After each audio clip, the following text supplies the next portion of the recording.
Welcome into a Monday edition of the Yanks Go Yard podcast. I'm Adam Weinrib alongside Thomas Carinante. Well, not today. Today I'm rolling solo, but we've got so much to talk about. The New York Yankees just reeled off the most eventful four-game split you'll ever see. They won 2 of the 4 games from the Houston Astros this weekend. They did not lead for 1 minute of any of those games. They haven't been taking the first lead lately. That's been a trend, and they didn't do it in any of these 4 contests, yet they stormed back to win on Thursday night to set the tone for the series, we thought. Then it turned out they didn't exactly set the tone. They couldn't hit a lick on Friday or Saturday, but then they stormed back once again on Sunday late in another game where they were being no-hit to the point where you had to start thinking about back-to-back no-hitters because, oh yeah, the Yankees did get combo no-hit on Saturday. This series, I tweeted before it started on Sunday, before the action on Sunday, that if the Yankees ended up splitting this, we would all look back on it and say, that 4-game series in the middle of June had everything. And if the Yankees lost on Sunday, you would start to hear some funky discourse that you did not really want to hear. Would it have been legitimate?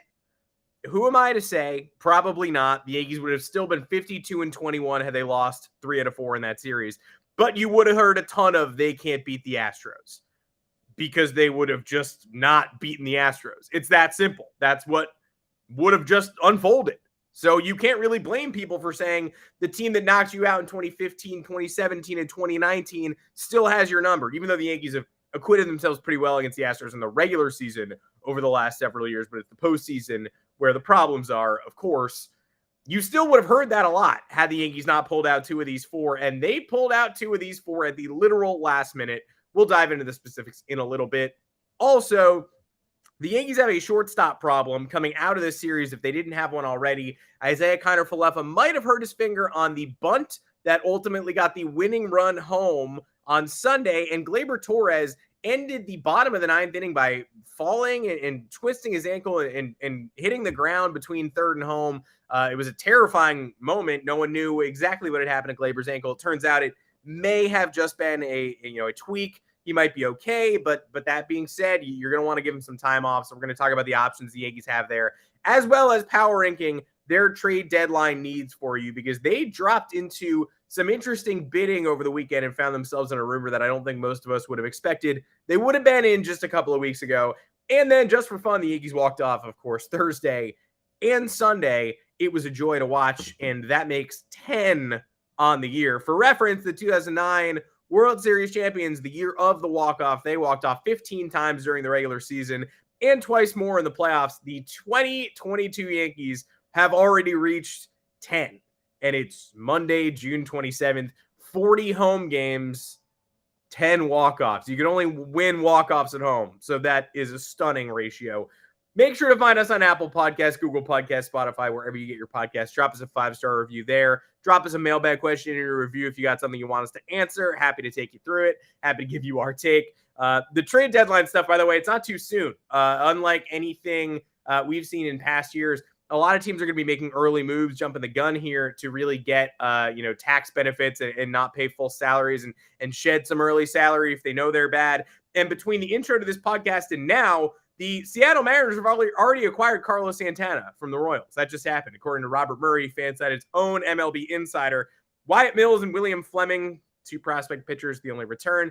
Carlos Santana has been genuinely not good for a very long time now. I don't think the Royals are going to regret getting rid of him. Probably should have done it sooner, but the Royals are open for business, right? Andrew Benintendi's on the Royals. That's the guy the Yankees want. Taylor Clark, some of the Royals' bullpen arms could really help. The Yankees might need to get moving there sooner rather than later. Obviously, we will talk all about that. Let us start off, though, by just talking about the Yankees splitting with the Astros over the weekend. Again, I think there's no must wins, even at this point in the season, even against the Astros, even going to Fenway Park in a couple weeks. Losses sting. Bad losses feel bad.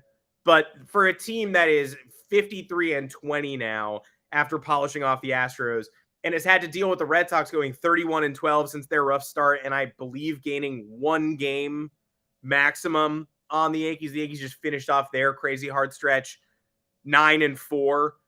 Tampa at home, at Tampa, at Toronto, and 4 at home against Houston. 9-4 ain't bad at all. I think a lot of us were optimistic and we expected 8-5. This Yankee team is really good, so it really doesn't take a lot to say I expect to win no matter who we're playing.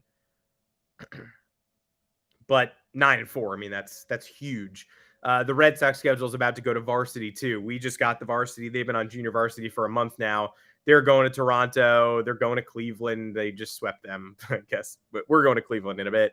They're going to Tampa. They get Tampa at home. They get us. They get us home and road. They get all these AL East teams that we've already played all the time. They get the Orioles, who are almost a 500 team. The Astros were not a be-all, end-all for the Yankees this weekend. They were not a must-win. You don't want to get swept. But again, the only power these games hold is to frustrate you. These aren't going to dictate the end-of-season standings. You're going to have plenty of time left to fend off the Astros in that race for the top spot if you don't make your voices heard this series. But that being said, it's certainly a measuring stick. The Astros are throwing, there are no injuries here. You aren't running into rotation fill-ins or anything like that. You're getting Verlander Friday night at the stadium. You are getting Jose Urquidy in the finale is the only one where you're like, well, that could have been upgraded, obviously. But Framber Valdez in the opener, he's the second best they have behind Verlander. Saturday game, Christian Javier, I don't think anybody's discounting him after watching that game. Again, no hitter. He no-hit the Yankees. Joey Gallo was the only one close to getting hit in that game. He almost hit a 3-run home run that won the game. That might have won the game against Hector Neris. It was never really close to getting out. It was like 5 or 10 feet short. Weird, because it looked like he got it off the bat. But they barely threatened outside of that Gallo shot. I mean, there's nothing really to dwell on here. The 2018 Red Sox got no hit by Sean Manaea. These no-hitter stats are crazy. The Yankees went 16 innings without a hit in this series, and it took all the way until the Giancarlo Stanton blast in the 7th inning of the Sunday finale for them to – it was the 8th inning of Friday to the 7th inning of Sunday. They didn't get a hit. The 16-inning mark, the teams in the modern era that have hit 16 hitless innings in a row, the 73 A's who won the World Series and the 81 Dodgers who won the World Series. Now, that's an unbelievable quirk. It's not a guarantee of anything. It's something that people who don't like the Yankees do not want to hear, but it's true. So it doesn't mean much in the long run that the Yankees got combined no-hit by the Houston Astros. They got combined no-hit by the Houston Astros in 2003, too. Went to the World Series that year. It was certainly frustrating, and when it looked like they might go back-to-back, that is the point where your frustration seeps in. You start to go cabin fever crazy. You're like, is it even possible to get a hit? It's not, right? They're not doing it. So, this surely must be an impossible feat. Yankees punch back in a major way on Sunday. It cannot be overstated that they won 2 of the 4 games in this series. They got outdueled by Verlander. They got no hit by Christian Javier and co. They won Framber and Jameson Taillon, a game in which Taillon got smacked around a little bit, but ended up covering over 5 innings. What do we keep saying? When the Yankees pitchers get hit early, they don't leave. Jordan Montgomery did it in the game Trevino won in Tampa. They get hit around early and they don't leave. And they stick around and they soak up innings. They give you a great chance to win a game. How often are the Yankees out of games? They weren't out of the game where they got no hit on Saturday. And that's not great for your bullpen because it means the high leverage guys like Holmes and King go all the time. And it means the second tier high leverage guys like Castro and Peralta go all the time because you can't use Holmes and King every day. Need Loaisiga back. Honestly, need to roll this Chapman back too. But the Yankees are never out of a game. And so at some point, the day will come when Aaron Boone does have to punt a game with lower tier bullpen options and hope they hold up just because you can't throw these guys every day. The Yankees don't lead in this series for even 1 inning. One half inning, 2 batters they don't lead for. The only times they lead in this entire series are at the final whistle on Thursday and Sunday. When Aaron Judge's rip down the left field line gives them a 7-6 lead, and when Aaron Judge's home run to the left center bullpen gives them a 6-3 victory on Sunday afternoon. They did not lead during regulation or extra innings of any of those games. They only led when they were given the win in the win column, and they count just the same. I will caution you all that I think the bigger factor here, other than the Astros sort of calcifying some of the Yankees' deadline needs, the lineup, you can cross your fingers and hope for gumption and stuff, but this lineup didn't get it done during the vast majority of Thursday and Sunday, and at all on Friday and Saturday. So there are upgrades there that need to be made. We're going to be ranking those in a little bit. I think it's very important that this week, so the Yankees come away with a lot of wins. That's what good teams do. They lose that game on Sunday to Toronto, the first loss in this stretch. They go to Tampa, take 2 out of 3. They go home and take 2 out of 4 from Houston. The last time they got the first lead in a game was Monday, the opener in Tampa. It was a 2-0 lead. They blew, and then they got the win anyway. It's the next 2 games there in the 6 games against Houston. They don't strike first in any of those 6. That's not good. The other thing is they're a good team. Sometimes they're going to get breaks. Sometimes they're going to earn breaks by just being more talented. They have the best ERA. They have an incredible offense. They got really lucky this week. They go 4-4, and it took 4 miracles, right? And the first game, it's just a 2-2 game, and they deliver a counterpunch. That's a great job, and a great job of a late-inning victory. The second Tampa game they win, they fight all the way back from 3 runs down. Trevino delivers a huge 2-run homer. A lot of big hits in that game to get them to the place where they're taking home the victory. And obviously the 2 games in the Astros series, it's not like those were, you can't draw a wire-to-wire victory in any of those games. The Yankees absolutely stole 2 games from the Astros in this series. Reminiscent of when the Astros took that game, the finale in Houston last year when the Yankees were up 7-2 in the 9th, and you're starting to get greedy and you're thinking about sweeping that series, and all of a sudden, right before the All-Star break, here comes Jose Altuve and Chas McCormick and Jason Castro and all those guys, Domingo Germán and Chad Green can't get it out. Yankees stole 2 back. They got revenge this year, and obviously I'd rather have revenge this year than last year, considering how little we believed in last year's team and how impressively special this year's team has been. Like Michael Kay said, though, from no-hitter to no way is this happening again. His walk-off call Sunday. Disbelief was a totally fair emotion both on Sunday and on Thursday and throughout the week as a whole. And so the Yankees won a lot of games this week through unsustainable measures and metrics. And that's why there are still areas to improve upon. You celebrate the wins. Oh, you better celebrate the wins. The Boston Red Sox did this all last year. They stole a game you led 4-0, and you were no-hitting them. They took that one back from you. 2 outs in the 9th, Chad Green gave up a 2-run double. They took that one back from you. Brooks Kriske ends up on the mound. Special seasons are going to involve many of these types of games. I'm not going to pretend otherwise. It's the true Mets fans among us who are like, Yanks are getting lucky here. They're just walking off. They're only winning games in spectacular fashion against melting down bullpens. They're causing the bullpen meltdowns. I mean, they have agency here. They're hitting the pitchers who were entering the baseball game. Ryan Stanek looked disgusting. They hit him. Phil Maton destroyed the Yankees the first time he faced them in this series. They hit him on Sunday. Only took 2 views to time him up. Seth Martinez was one of the guys who'd pile up the most scoreless innings. Had one of the most active streaks of scoreless innings in baseball. He got tattooed by Aaron Judge in the shadows on Sunday. The Yankees went out and took 2 of these. But their weaknesses were exposed a little bit by the Astros and by the Rays pitching staff. Things were not so peachy this week. The Yankees were both very skilled and very lucky in getting out of this stretch the way that they did. They started off 5-0. They ended it 9-4. But that 4-4 stretch at the back end, they did an incredible job holding serve there because that could have gotten much uglier. But it didn't. And the Yankees are set up at 53-20 with some problems to solve, but they're solvable. There's a path to solving all of them. And so you rank this team's needs. I want to talk first about shortstop because we do have a question now with Isaiah Kiner-Falefa struggling. People have enjoyed watching him. People have enjoyed what he means to this team and him being maybe the last piece of the puzzle and a contact bat and something very different from what the rest of the lineup provides, but he has no home runs this year. He's going to be a below average offensive player until the end of the season. No matter how clutch he is, no matter how many times he puts bat on ball, no matter how many times he bunts in extra innings, he's going to be a below average offensive player all year. You can live with that.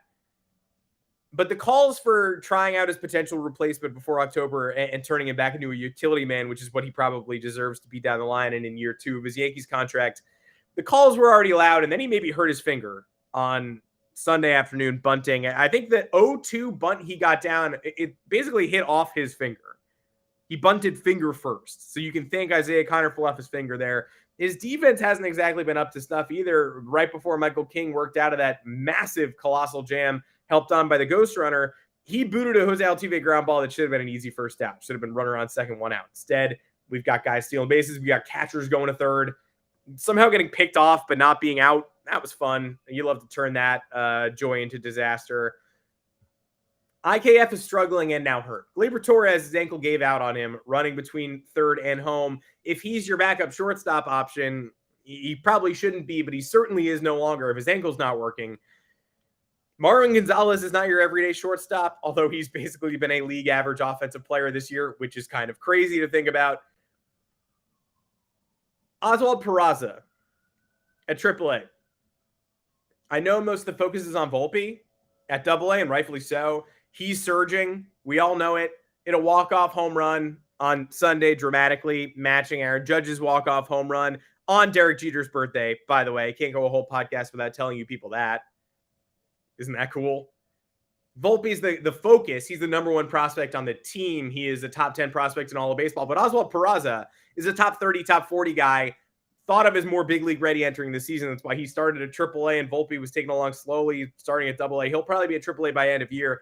Peraza maybe needs to come up now. Get some reps, especially if, again, 53 and 20. There's a reason they're calling up JP Sears to start this week, and it's to push the starters back a little bit and lessen their workload.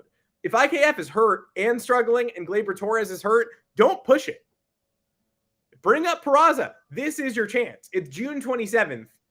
He's hot. And the Yankees have the kind of record where they're not going to experiment, but remember when they started all those lefties against Alek Manoah just to say, hey, if this works, if we discovered something, we are hot enough that we're just going to sort of test stuff out. This is the test kitchen. They should definitely be considering doing that with Oswald Peraza right now. 233, 9 homers, and a 697 OPS on the year, but a triple slash in June of 288, 351, 515. That includes 2 home runs on Sunday in what was ostensibly a showcase, right? Everybody knows IKF is struggling at the big league level. Everyone knows both he and Gleyber are hurt on the same day.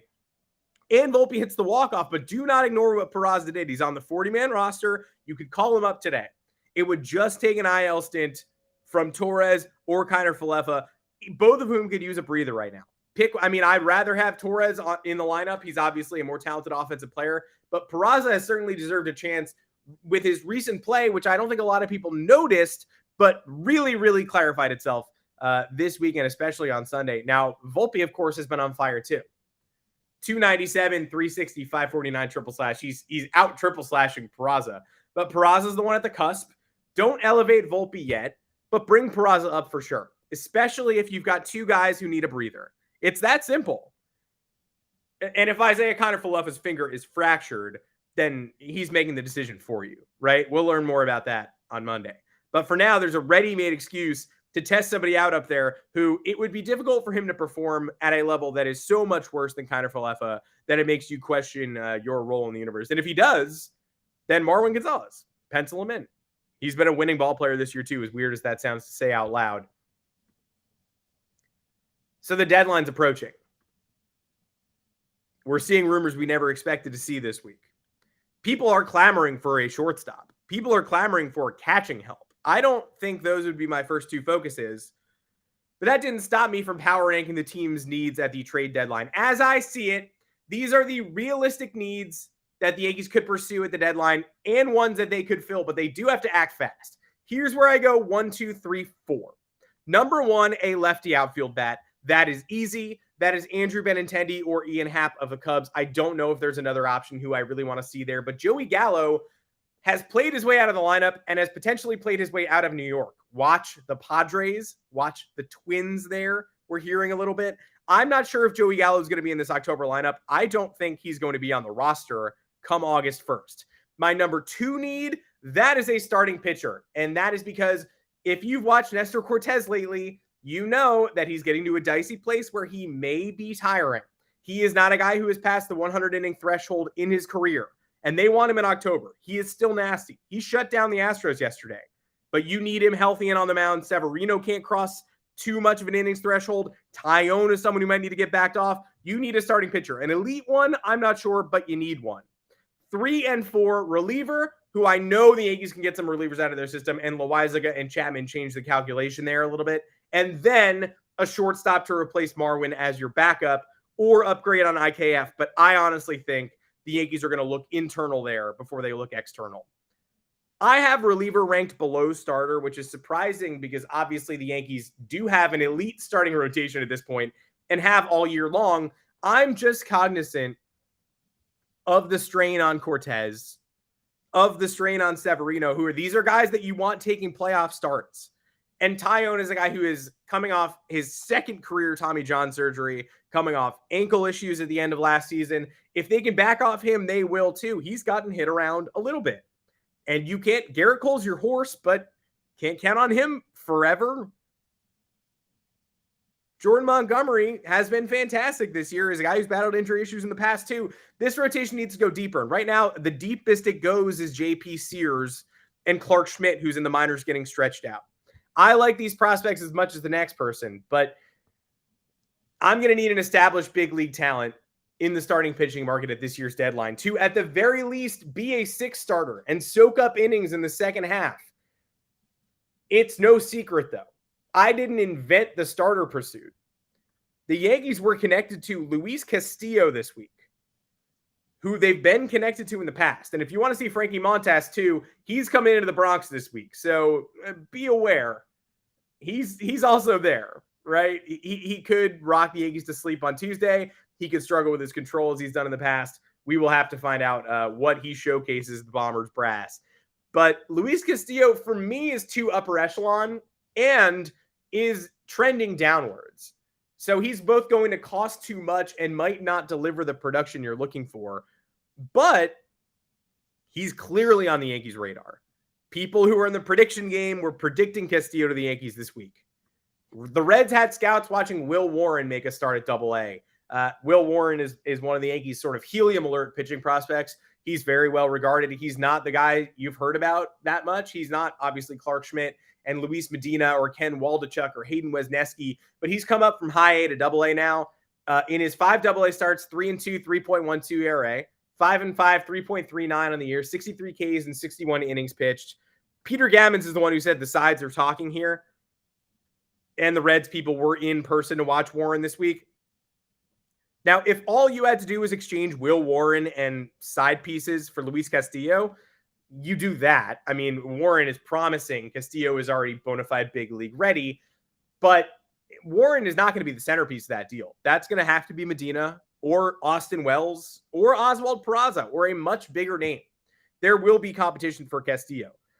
Jim Bowden, who, say what you will about Jim Bowden's trade packages, but he said Chad Jennings of the Red Sox beat countered, tried to say, what would it take? Should we go, if we surrender top 100 prospect Nick York and Jeter Downs, who you guys are well aware of, and a third piece, would that be enough to get Castillo? Bowden said it's going to have to be Tristan Casas and Brian Bello. Bello is like their Luis Medina, and Tristan Casas is the first baseman who could be on the Red Sox roster right now. You see the way Jarren Duran has changed their roster, except in Toronto, he's unvaccinated. But you see how he's changed their roster, and Casas could do that right away from the first base position too. It would take, a big league ready guy in order to get Castillo. That is Peraza.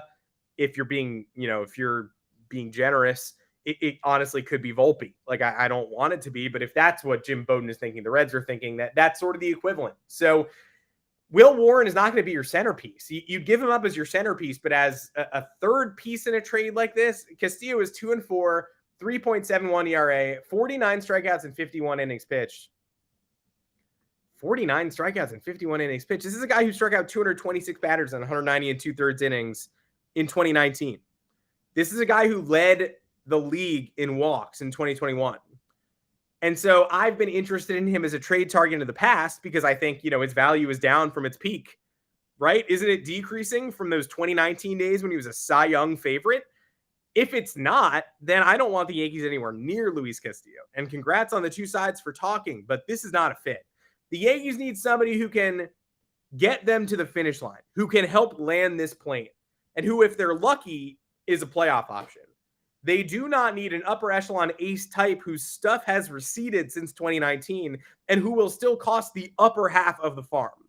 If it's Will Warren at the center, fine, but it's not going to be.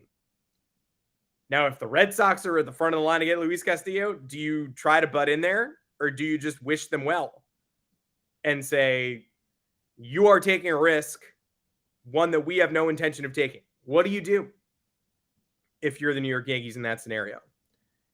I don't think you can get into a bidding war there.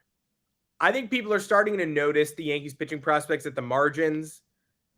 The Will Warrens, the Juan Corella, who Bleacher Report wrote about this week, as their most likely deadline chip. I don't think that's true, but I do think that he's the make or break, right? Corella had a breakout this year at Tampa. He's the kind of guy who's like the third piece who the Yankees are going to have to come to terms with whether they're surrendering him or not.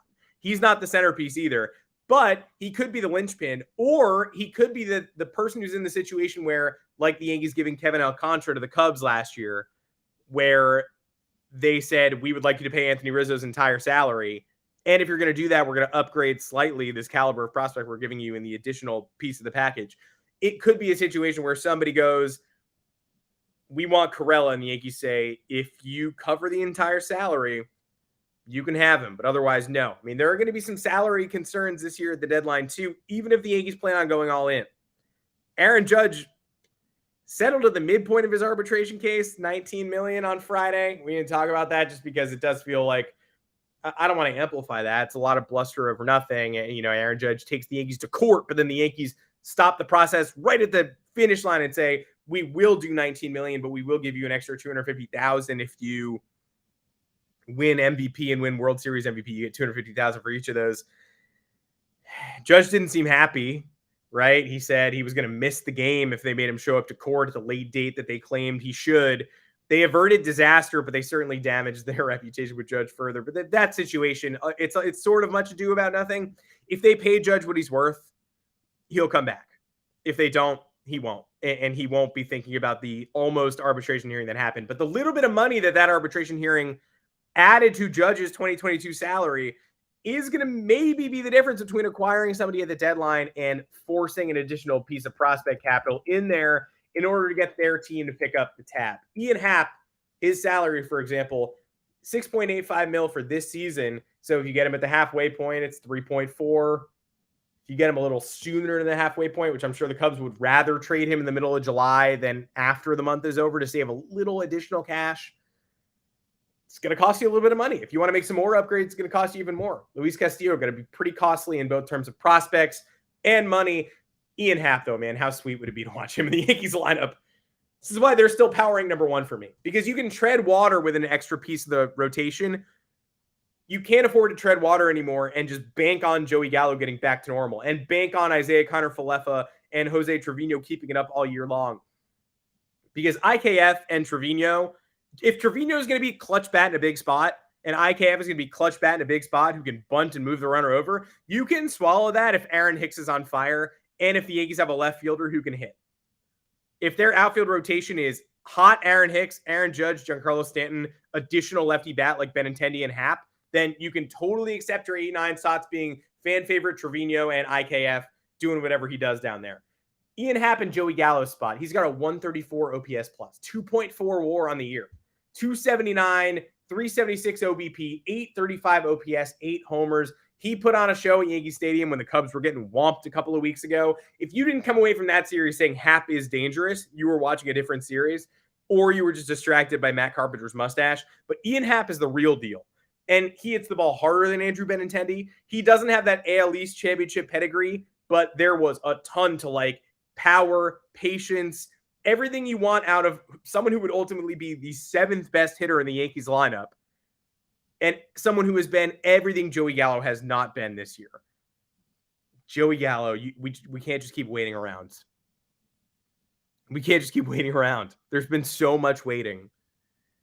Sometimes it works for 24 hours. Like when he's in Minnesota hitting those 2 homers in that comeback win. Sometimes the fairy dust rubs off on every Yankee. If the team is going to be this good, sometimes it's going to happen once every couple of weeks. Not nearly enough. It's been almost a year now. I said this offseason, a full season of Joey Gallo will make the difference. It has not. I don't want to let it get to a full season.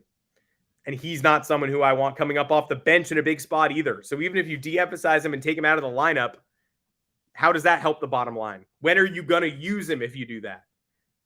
If you take Joey Gallo out of the lineup, he's not hitting ninth anymore. You don't trust him to do that, then he's just taking up space. I'm sorry. Those are the power ranking needs for me. Left-handed hitting outfield bat, starting rotation help. The better the pitcher, the better, but only at a reasonable cost. Relief help, because you do have already a roster crunch. Ron Marinaccio probably going down for Aroldis Chapman. Albert Abreu may be going down. Manny Banuelos might get DFA'd. Abreu might get sliced off the roster. Jonathan Loáisiga is coming back. They could use another arm, but you might want to go Clay Holmes shopping there. You might want to try to unlock somebody's peripherals rather than go for the big name in the bullpen. I mean, always. You don't want to overpay for the big name in the bullpen, but that's why they're number 3 for me. They already have enough roles to sort out there with the returning internal candidates. Ron Marinaccio stepping up. I don't want to upend things to add another upper echelon bullpen. Like Alex Colomé doesn't do it for me. Got to be measured and careful there when you're making bullpen acquisitions. That's why they're number 3 for me. And number 4, the shortstop thing. I mean, if something presents itself, great, but they already made their declaration this offseason. They did not trade for Carlos. They did not sign Carlos Correa. They did not sign Trevor Story. They traded for Isaiah Kiner-Falefa. So they believe in their guys in the minor league level. If they want to try Peraza, I've already laid out why now is the time to do that. But otherwise, I don't think you're getting a big enough upgrade at shortstop. You're certainly not getting a starting caliber star. So if you want to upgrade on Marwin Gonzalez, fine, but that's not going to pop it into my top 3 needs. One more ranking for you all. And this is fun as hell. Because the New York Yankees, the 2022 New York Yankees have 10 walk-off wins already. 10 through June 26th, to this past weekend alone. Here's how I rank them. And feel free to argue with me on this. Here are the top 10 New York Yankees walk-off wins so far in 2022. Aaron Judge against the Astros on Thursday night. The double with the Aaron Hicks comeback in the number 1 spot. The Aaron Hicks shot bumps that up for me for sure. Number 2, Aaron Judge versus the Blue Jays. Taking Jordan Romano out, taking a division rival out. Judge proving he could do it. The losers of the world saying he doesn't have what it takes to hit a walk-off homer. Yes, he does. Number 3, Judge against the Astros again. Part 2, busting up that no-hitter and giving Judge the chance to shine. I mean, come on. 6-3 win is huge there. Gleyber versus Cleveland, the Miles Straw game. Number 4, Jose Trevino for his father against Baltimore. Number 5, Josh Donaldson opening day against the Red Sox. Number 6, Anthony Rizzo against the Rays, the walk-off homer from last week that feels like eons ago. Number 7, because that was sort of a depressed offensive game and was just sort of asserting their dominance. Number 8, Gleyber's homer against the Rangers. Number 9, Donaldson against the Tigers, a sac fly. Come on, walk-off sac fly. Doesn't quite measure up. And Trevino against the Cubs, number 10, because you'll never see a worse game than that. Jose Trevino ended a game where both teams went 0-for with runners in scoring position. Was it exciting? Yeah, absolutely. I love watching the Yankees keep people off the bases and get out of jams and wiggle out of extra inning trouble. But that doesn't save it from being one of those pitiful 2-part offensive performances you'll ever see. That was the only walk-off this year that was a pure sense of relief and Jose Trevino myth building. But that was more a sigh rather than exaltation. In case you were wondering, the 2022 Yankees 10 walk-offs, the 2009 Yankees had 15 in the regular season and 2 in the playoffs. 15 in the regular season felt like the most you'll ever see, and rightfully so, because it's a ton. And there were some very memorable ones in there. Robinson Cano against the White Sox. Melky Cabrera kept coming through. He was sort of the Jose Trevino of that year. The walk-off weekend, obviously, A-Rod and Damon against the Twins. These 2022 Yankees are giving those 2009 Yankees a run for their money in terms of narrative. The 2 Trevino games are so singularly memorable this year. The Miles Straw, ruckus in the Bronx with IKF tying the game with 2 outs and Gleyber walking off there and getting his mojo back. That ranks below the 3 Judge walk-offs for me, but that was an extremely memorable moment. Josh Donaldson walking off the Red Sox on opening day is number 6. It's a single up the middle, and the Donaldson shine is off a little bit, and the way we look at him now isn't the way we looked at him on opening day. If he wants to be an antagonist, he's probably got to start hitting like one, etc. But Josh Donaldson walking off the Red Sox on opening day and setting the tone for the season is my number 6. I ranked it 6th. And you can rank the Anthony Rizzo above it if you want. Rizzo walking off the Rays on National Cannoli Day with a home run in a game that the Yankees should never have won on paper. without a starting pitcher, with Ryan Weber in the game. That's my number 7. I have 6 walk-offs this year I liked more than that. Josh Donaldson against the Tigers in extra innings, that long sac fly. Glaber against the Rangers on Mother's Day. These don't even crack the top 7 2022 Yankees walk-offs. And that is how you know you have a special season unfolding. The Astros are a very good team. The Boston Red Sox have been playing 700-plus baseball during their soft portion of their schedule for a month and a half now, but they're taking care of business. That's what they're doing. The Astros and Red Sox look like elite teams in the American League. The Blue Jays are struggling a little bit, but you know the talent they have. The Rays are catastrophically injured. Maybe they never get back in the playoff picture. The Guardians are very talented and were the hottest team in baseball before the Red Sox took care of them this week. That's a big sweep this weekend. Congrats to the Red Sox. God damn it. Why couldn't they have just stayed 11-20 all year? I don't know, but they didn't. There are teams nipping at the Yankees' heels. There are teams that believe they want the Yankees in the playoffs. Yankees fended off 3 challengers this week, the Rays twice, the Jays, and the Astros. The Yankees played the worst offensive series you will see them play all year against the Astros. I mean, truly, you can't top getting no hit once, almost getting no hit twice. There's no way the Yankees play a worse offensive series than that all year long. And yet, the dates are already in the past on the calendar, right? We already marked them off. 2 of those games are Yankees wins. You're not taking those wins away. You banked them. You did your job this week. The Yankees are going to have to continue to keep doing it for the rest of the season, but if you don't think the foundation has been laid for something special this year, you are not watching this team closely. That is it for this Monday edition of the Yanks Go Yard podcast. Make sure to find us on Apple Podcasts, Google Podcasts, Spotify, wherever you get your podcast. Drop us a 5-star review. Drop us a mailbag question if there's something you're curious about. We will be more than happy to answer it. Until next time, I'm Adam Weinrib. You can find me on Twitter at Adam Weinrib.